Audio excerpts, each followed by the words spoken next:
कहानी की शुरुआत में हमें जो को दिखाया जाता है जो अपने घर से निकलता है। उसका घर समंदर के पास ही है। वो अपनी छोटी सी बोट पर बैठकर चट्टानों को पार करता हुआ गहरे समंदर में पहुंच जाता है। दरअसल वो यहाँ पर फिशिंग करने के लिए आया है, लेकिन कुछ ही पलों के बाद चारों तरफ गहरा कोहरा छा जाता है। जो को आगे कुछ नहीं दिख रहा होता और तभी उसकी बोट किसी चीज से टकराती है। जो देखता है कि उसके सामने एक सेल बोट है। इसी बोट से उसकी बोट टकराई थी। इस सेल बोट का नाम एलियोस होता है। ग्रीक माइथोलॉजी के हिसाब से एलियोस एक देवता है जो हवाओं को कंट्रोल करते हैं। जो को सेल बोट में कोई नहीं दिखता। वो कई बार आवाज लगाता है लेकिन कोई बाहर नहीं आता है। इसीलिए जो अपनी बोट को सेल बोट के साथ बांधकर सेल बोट के अंदर जाता है। यहाँ पर उसे एक किताब और बहुत सारा सामान दिखता है जो कि यकीनन किसी इंसान का है, लेकिन इस सेल बोट के अंदर कोई इंसान नहीं है। वो सेल बोट के रेडियो से दूसरे लोगों से कांटेक्ट करने की कोशिश करता है, लेकिन उसका कांटेक्ट नहीं हो पाता। जो को कुछ समझ नहीं आता कि सेल बोट में जो लोग थे वो कहाँ चले गए। कोई इतनी महंगी सेल बोट को बीच समंदर में छोड़कर कैसे जा सकता है। वो सेल बोट में चारों तरफ घूमना शुरू कर देता है और तभी वो देखता है कि अपनी छोटी बोट जो उसने सेल बोट के साथ अच्छे से बांधी थी वो वहाँ पर नहीं है। वो वहाँ से गायब हो चुकी है। साथ ही घना कोहरा होने की वजह से उसे कुछ नहीं दिख रहा होता। वो अपनी दूरबीन से चारों तरफ देखता है लेकिन उसे अपनी बोट कहीं नहीं दिखती और तभी उसे सेल बोट के नीचे से आवाज आती है, जिसे सुनकर जो डर जाता है क्योंकि अभी कुछ ही देर पहले उसने नीचे जाकर चेक किया था जहाँ पर कोई नहीं था। जो एक बार फिर से नीचे जाता है। वो देखता है कि बोट के हिलने की वजह से टॉयलेट का दरवाजा अपने आप ही बंद और खुल रहा है। वो टॉयलेट के दरवाजे को बंद करके इंजन के पास आता है। उसे पता है कि अब इस सेल बोट के अलावा यहाँ से निकलने का कोई और रास्ता नहीं है। वो इंजन को स्टार्ट करने की कोशिश करता है लेकिन इंजन स्टार्ट नहीं होता। साथ ही बोट का जो कंपास है वो भी खराब है, इसीलिए उसे डायरेक्शन के बारे में कुछ नहीं पता। वो एक मैप निकालता है और अपनी लोकेशन से सही डायरेक्शन का पता लगा लेता है, जिसके बाद वो सेल्स को भी खोल देता है ताकि हवा से यहाँ से बोट आगे बढ़ना शुरू हो जाए। लेकिन हवा इस तरह से होती है कि बोट चारों तरफ घूमना शुरू कर देती है। जो समझ जाता है कि उसे किसी भी कीमत पर इंजन को स्टार्ट करना होगा। कई घंटों तक मेहनत करने के बाद वो सेल बोट के इंजन को स्टार्ट कर देता है और अब सेल बोट आगे बढ़ना शुरू हो जाती है। वो दूरबीन से चारों तरफ देखता है लेकिन दूर दूर तक उसे कोई नहीं दिखता और ना ही उसे अपनी बोट दिखती है। वो रेडियो से एक बार फिर से दूसरों से कांटेक्ट करने की कोशिश करता है लेकिन उसका किसी से कांटेक्ट नहीं होता।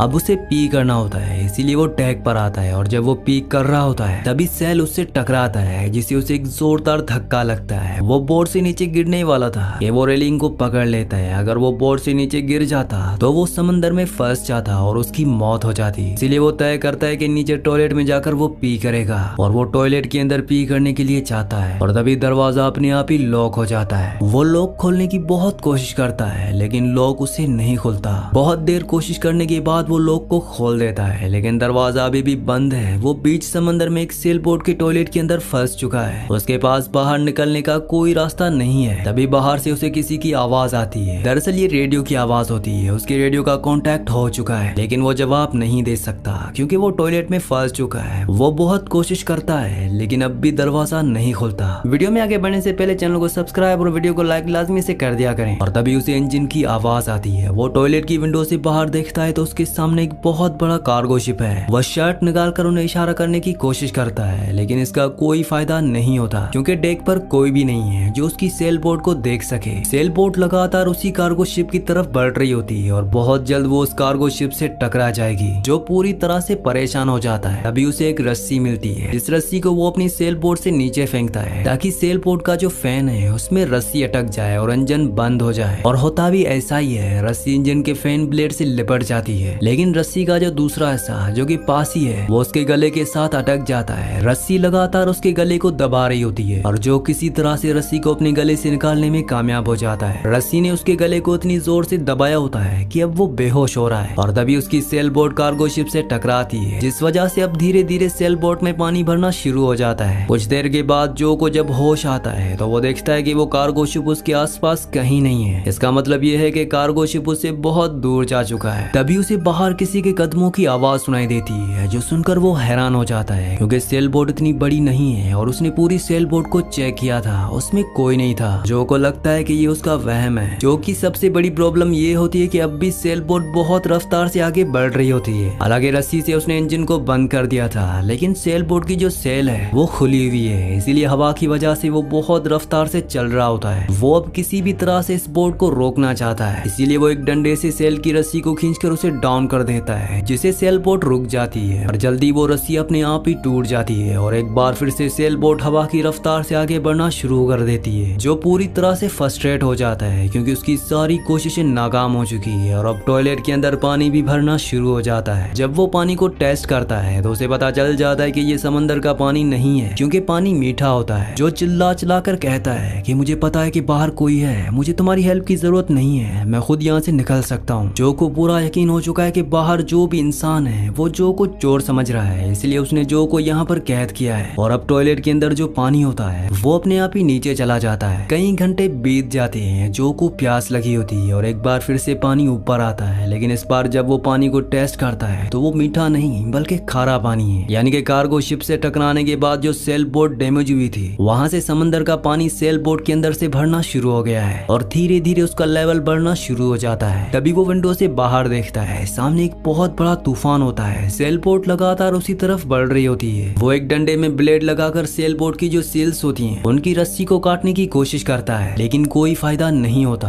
वो रस्सी नहीं काट पाता, उसका हाथ भी जख्मी हो जाता है और अब उसकी सेल बोट उस तूफान में फंस जाती है। पूरी रात इसी तरह से बीत जाती है और अगली सुबह जब उसकी आंखें खुलती है तो वो देखता है कि टॉयलेट में बहुत ऊपर तक पानी भर चुका है, जिसका लेवल लगातार बढ़ता ही जा रहा है और जल्दी अगर वो यहाँ से नहीं निकला तो उसकी मौत हो जाएगी। इसीलिए जो पूरी जान लगाकर दरवाजों पर लात मारना शुरू कर देता है और इस बार दरवाजे खुल जाते हैं। वो सेल बोट के ऊपर डेक पर आता है। जो को पता है कि बहुत जल्दी सेल बोट डूबने वाली है, इसलिए अपनी जान बचाने के लिए वो एक राफ्ट बनाता है जिसे समंदर में फेंक कर वो उसी राफ्ट के ऊपर बैठ जाता है। बहुत देर इंतजार करने के बाद भी सेल बोट नहीं डूबती। वो तय करता है कि वो सेल बोट के ऊपर जाकर उसके इंजन को स्टार्ट करेगा ताकि यहाँ से निकल सके। सबसे पहले वो उस सेल बोट के ऊपर जाकर उन सभी डैमेज हिस्सों को रिपेयर करता है जहाँ से पानी अंदर आ रहा था। इसके बाद वो एक मोटर की मदद से पानी को जो सेल बोट के अंदर भर रहा होता है उसे बाहर फेंकना शुरू करता है, साथ ही वो सेल्स को भी ठीक करता है। इसके बाद वो रेडियो से दूसरे लोगों से कांटेक्ट करने की कोशिश करता है, लेकिन उसका कांटेक्ट नहीं हो पाता। उसे पता है कि उसे किसी भी कीमत पर इसी सेल बोट से किनारे तक जाना होगा, नहीं तो वो यहीं भूख प्यास से मर जाएगा। और तभी उसे अपने सामने कुछ ही दूरी पर एक कार्गो शिप दिखता है जो उसने राफ्ट बनाई होती है। वो उसे उस कार्गो शिप की तरफ जाना शुरू कर देता है। जो बहुत खुश है क्योंकि अगर एक बार वो शिप तक पहुंच गया तो उसकी जान बच जाएगी, लेकिन तभी सेल बोट अपने आप ही स्टार्ट हो जाती है और जो की तरफ बढ़ना शुरू कर देती है। जो देखता है कि सेल बोट उसी की तरफ आ रही है, इसलिए उसे अपनी जान बचाने के लिए राफ्ट से नीचे कूदना पड़ता है। सेल बोट उसकी राफ्ट के 2 टुकड़े कर देती है और अब जो पूरी तरह से डर चुका है वो सेल बोट के ऊपर नहीं जाना चाहता है क्योंकि उसे समझ में आ चुका है कि ये कोई आम सेल बोट नहीं है बल्कि ये एक मिस्ट्री है जिसके बारे में उसे कुछ नहीं पता। सेल बोट के सेल्स पूरी तरह से ऊपर होते हैं, ना ही उसका इंजन ऑन होता है, फिर भी वो चलकर उसकी तरफ आ गई थी और अब सेल बोट अपने आप ही उसके आसपास ही रुक जाती है क्योंकि सेल बोट चाहती है कि जो एक बार फिर से ऊपर जाए वो नीचे कभी ना जाए। लेकिन जो ऊपर नहीं जाना चाहता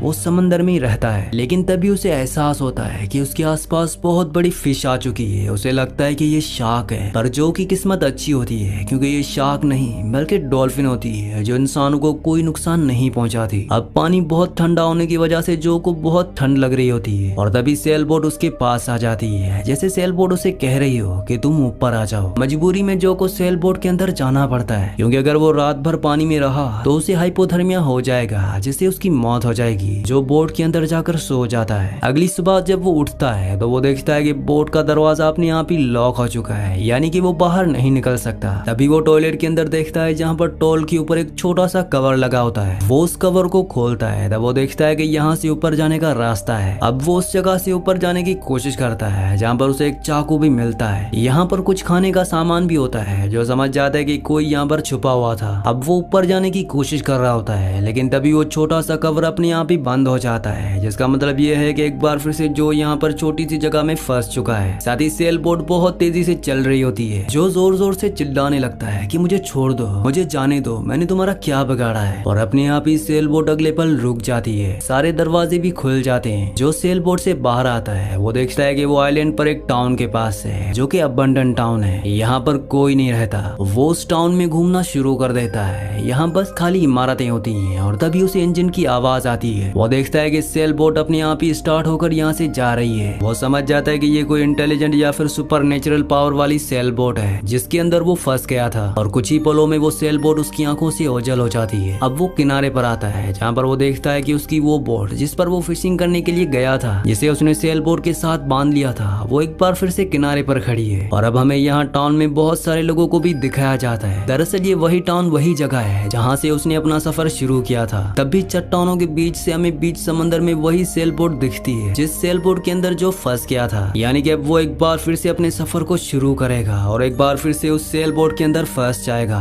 वो एक लूप में फंस चुका है जिसे शायद बाहर निकलना बहुत मुश्किल है, या हो सकता है कि ये एक ऐसी सेल बोट हो जो अपने अंदर इंसानों